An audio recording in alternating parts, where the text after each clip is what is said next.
Sarah, for having me. Thank you, Senator Cruz, Congressman DeSantis, and Congressman Meadows.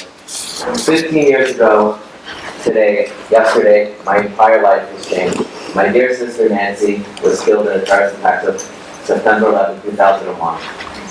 My sister was a woman who loved living life to the fullest with a smile and always kept to her roots of being a proud Orthodox Jewish woman. My sister Nancy was 32 years old at the time and was murdered when I was 25 years old. And it's hard to believe I have not seen her in 15 years. She would have been 47. She seemed so much older, experienced, and wise. She was a top-notch cyclist and an avid skier. She traveled all over the world in different types of places, Colorado, Grand Canyon, Spain, Italy, to cycle. At that time, no matter how difficult it would be, she ate kosher, kept the Sabbath without batting an eye.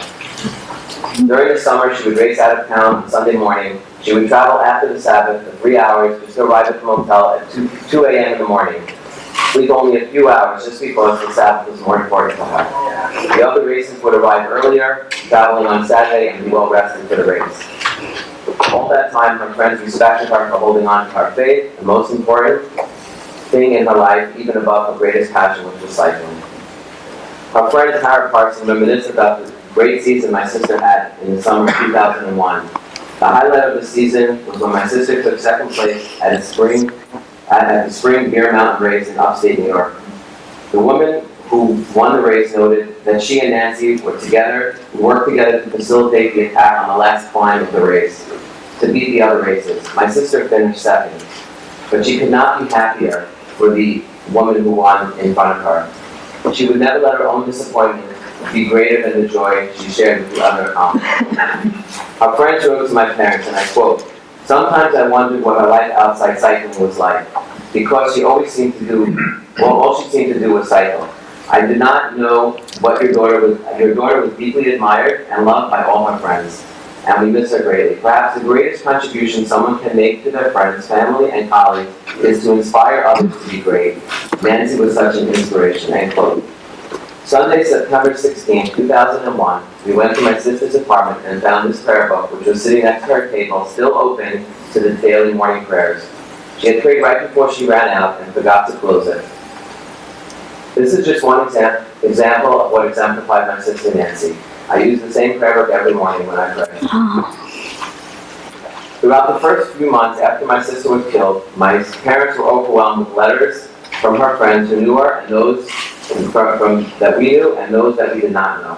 They took the time to write about their experiences with Nancy that brought such joy and happiness to us.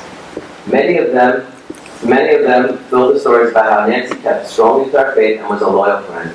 They commented on how whenever she walked into a room, she brought such positive energy with her. These letters were compiled into a book that my parents published.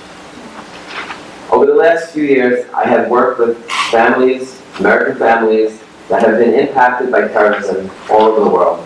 Families from Ireland, Spain, Argentina, London, Paris, and Israel.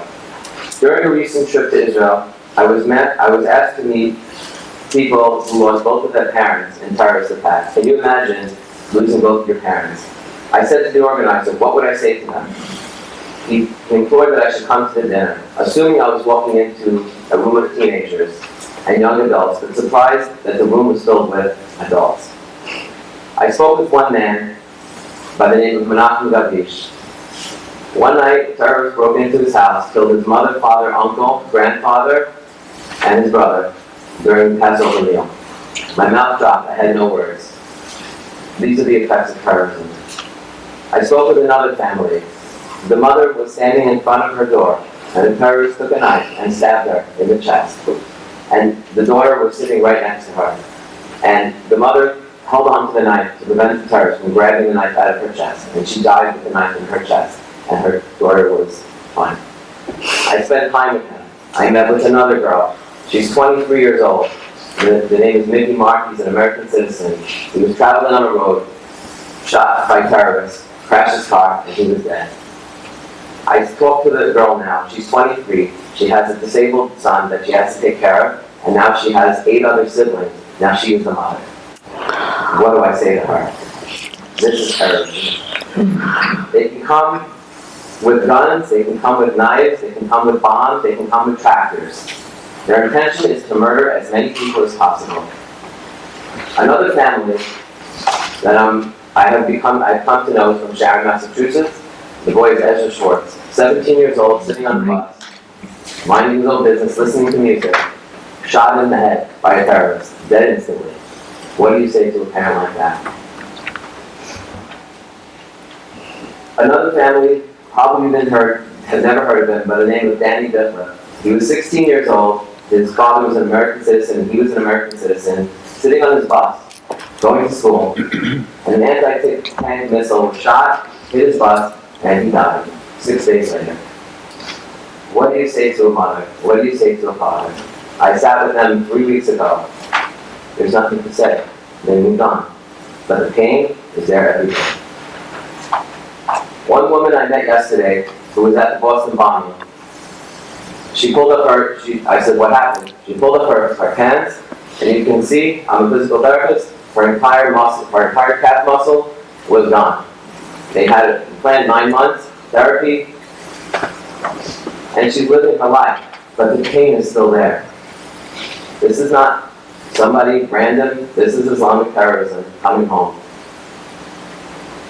Why do they hate? On September 11, 2001, they used planes with jet fuel, filled with jet fuel, to kill my sister.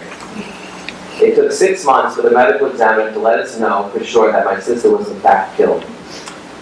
Over the course of the 3 years, my parents received numerous phone calls from the medical examiner's office letting us know that they had identified more of my sister. Can you imagine? We were the lucky 50% on 9/11 that were able to bury our loved one. My family has dedicated the Nancy Morgenstern Memorial Fund to assist other families and individuals that have been affected by terrorism.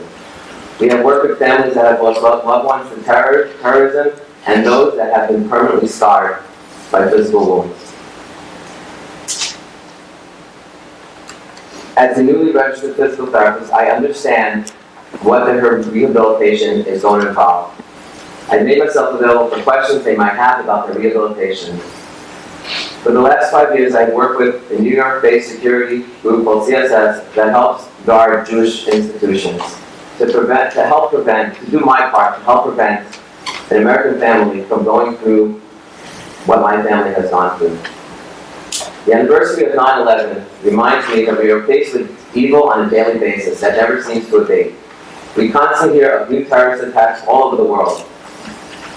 My sister had the uncanny ability to always find the good in people. It is not uncommon to meet people who, by virtue of what they have accomplished or by the way they conduct themselves on a continuing basis, have earned their admiration and love of those that associate with them. What is uncommon, however, is to meet somebody that is evoking these feelings across such a broad spectrum of society as my sister Nancy did. She earned the admiration and the love for all those who knew her by being a devoted friend and a family member, and by doing the little things on a daily basis. She was true to herself and to her ideals. She was there when she was needed and made a difference in people's lives, even for casual acquaintances. In a phrase, Nancy was quite simply a beacon of light for my family and I. We hope that she will be a source of inspiration when you find yourself in a difficult situation and when you see somebody that can use their help. My family and I like to think that Nancy is no longer with us in body. Her spirit lives on. The example she set by just being herself will continue to guide us, and as a result, she will forever be a part of our lives. That is my sister's legacy. I thank you for this opportunity, and hopefully we can start to make a change in radical Islamic terrorism. God bless America.